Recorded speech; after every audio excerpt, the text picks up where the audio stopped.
ẹ ti ṣàlàyé fún wa ẹ sọ fún wa nípa àwọn àfáà yẹn tó kọ́ yín ní Nàìjíríà bí a fẹ́ mọ̀ bí péréte nínú àwọn àfáà yẹn tó kọ́ yín náà ní Saudi Arabia pàápàá jùlọ ní Medina àti àwọn ìlú mi pẹ̀tipẹ̀pọ̀ náà.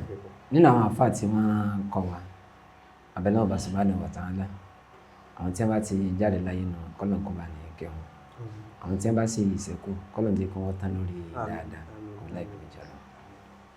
Àfáà wa àgbà tí wọ́n kọ́ wa pọ̀ tí mo fẹ́ràn wọn pọ̀ ó ní bàbá Dr.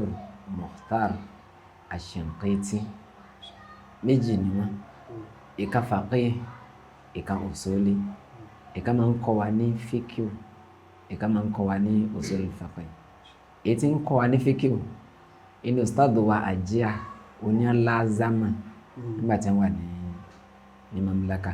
Sheikh Abu Wahab àjíà. Then ustadu mi náà tàbí máa ń kọ́ mi ní usul fiqh bàbá Aid al-Qarni àti bàbá al-Ghanam bàbá Ubaidi wọ́n pọ̀ so àti bẹ́ẹ̀ bẹ́ẹ̀ lọ. Mashallah, alhamdulillah, barakallahu fikum.